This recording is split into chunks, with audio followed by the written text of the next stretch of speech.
anatomy of the heart and vascular అంటే మొత్తం blood vessels మన బాడీలో ఎలా ఉంటాయో మనం దాని గురించి మాట్లాడుకుందాం. మొత్తం హార్ట్ లో 4 చేంబర్స్ ఉంటాయి.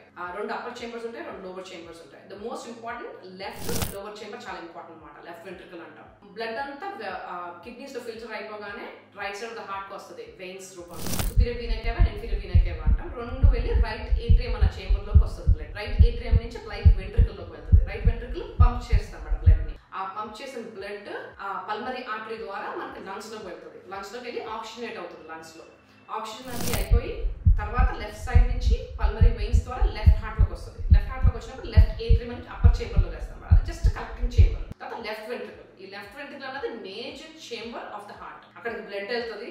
అక్కడి నుంచి మొత్తం బ్లడ్ అక్కడి నుంచి పంప్ అయి మొత్తం బాడీ అంతా వస్తుంది అనమాట. మేజర్ వెసల్ కాల్ ఎయోటా నుంచి. ఆ ఎయోటా అంటే ఇట్స్ వెరీ ఇంపార్టెంట్ వెసల్. పైనుంచి వచ్చి అన్ని బ్రాంచెస్ ఇచ్చుకుంటా వెళ్తుంది. ఇప్పుడు కెరోటిడ్ నెక్ కి వెళ్ళడానికి కెరోటిడ్ వెసల్ ఇస్తుంది అనమాట. ఆర్టరీ వస్తుంది. హ్యాండ్స్ కి సబ్క్లేవియన్ ఆర్టరీ వస్తుంది. కిడ్నీస్ కి వెళ్ళినప్పుడు రీనల్ ఆర్టరీ వస్తుంది. ఇంటెస్టైన్స్ కి వెళ్ళినప్పుడు మిసెంట్రిక్ ఆర్టరీ. అలా కిందకి వెళ్ళి డివైడ్ అవుతుంది. డివైడ్ అయ్యి మొత్తం హార్ట్ లెగ్స్ కి అంతా బ్లడ్ సప్లై ఇస్తుంది అనమాట. అవి మళ్ళీ చిన్న చిన్న వెసల్ కింద డివైడ్ అవుతాయి. చిన్న ఆర్టరీస్ అండ్ ఆర్టరీస్ కి డివైడ్ అయ్యి తర్వాత అక్కడ నుంచి వెయిన్స్ కలెక్ట్ చేసి మళ్ళీ బ్లడ్ మళ్ళీ right side of the heart కి తీసుకొస్తుంది. ఇది బేసిక్ వాస్కులర్ సిస్టమ్, మన బాడీలో వాస్కులర్ సిస్టమ్ అండ్ హార్ట్ కి సంబంధించింది.